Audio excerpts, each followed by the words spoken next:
This is going to be one of the most important videos you watch in 2026 if you're thinking about investing in an ultrasound system or taking up musculoskeletal ultrasound. Keep watching for more about portable ultrasound systems that will hopefully help you decide which one is right for you. Ultrasound was a game changer in musculoskeletal medicine. It gave us bedside, same-day imaging and fundamentally changed how we manage musculoskeletal conditions. More importantly, it significantly improves the accuracy, reliability, and safety of image-guided interventions. Instead of relying purely on landmarks or delayed imaging, we can see things in real time and act immediately.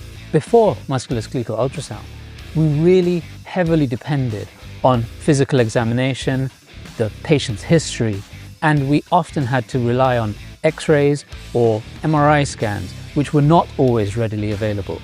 Ultrasound changed that by allowing real-time musculoskeletal imaging in the clinic setting. We can now assess tendons under load, joints during movement, and also assess nerves dynamically. It also dramatically improves procedural accuracy, reducing complications and side effects that are potentially there for patients. In doing so, it also enhances patient outcomes. In many ways, ultrasound didn't just improve diagnosis, it completely reshaped the whole patient pathway. Now, ultrasound has evolved over time, and early machines were big, bulky machines that were only available in the radiology department setting. While they offered excellent imaging, they were of limited accessibility. From those, it evolved into a more portable laptop-based system, which retained much of the functional and image quality, but it meant that it could be transferred from one place to another place, particularly if procedures were being undertaken. More recently, handheld devices have emerged.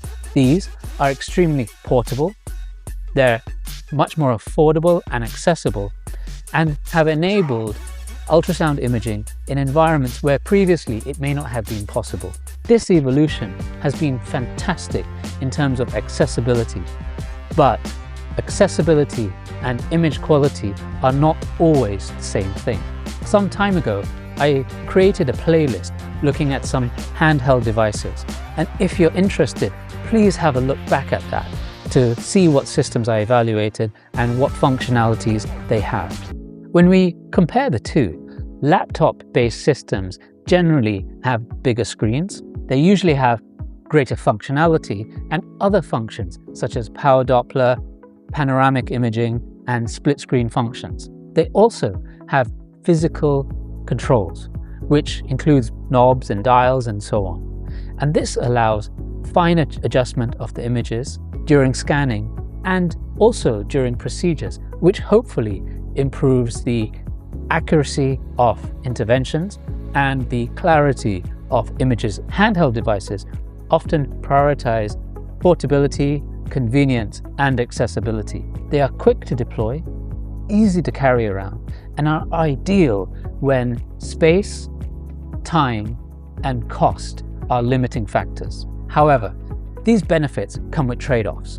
Generally, they have smaller screens or touchscreen interfaces, and in some cases, reduced resolution. It also means that finer tuning during imaging as well as interventions may not always be so easily possible. But it's important to remember that these different types of portable ultrasound machine are not competing with each other. They are there to fill different clinical problems and needs.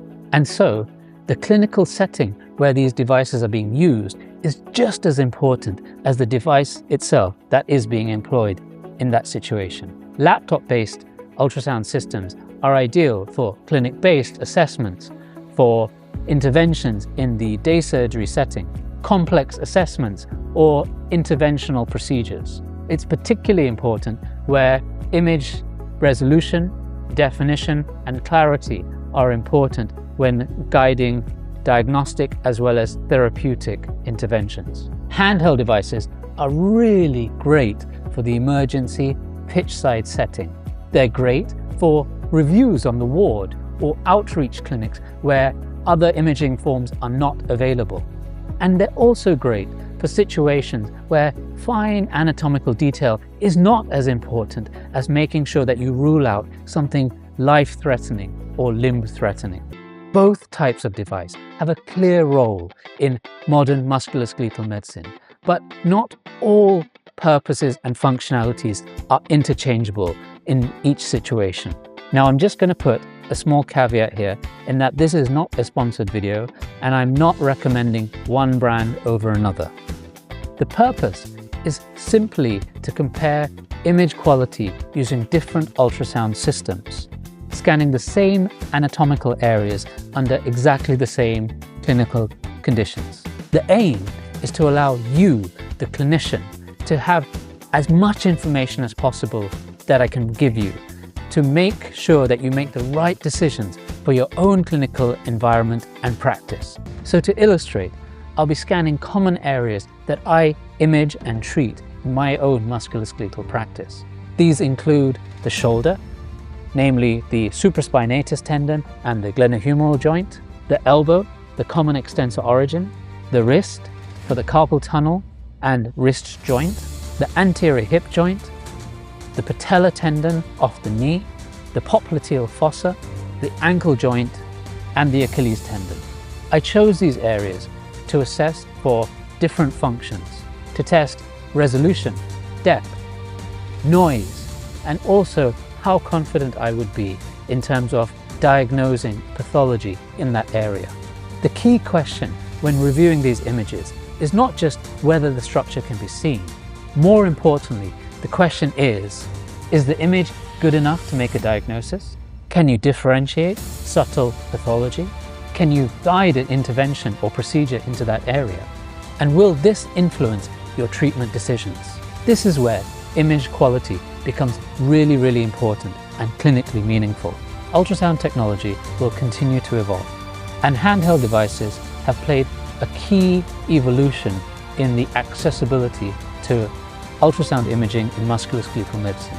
However, if dedicated ultrasound systems provide clearer, more reliable diagnostic images, then clinicians, wherever they have access, should strongly consider them for their clinical responsibilities. Handheld devices 100% improve access. There is no doubt about that. But dedicated ultrasound systems improve image confidence.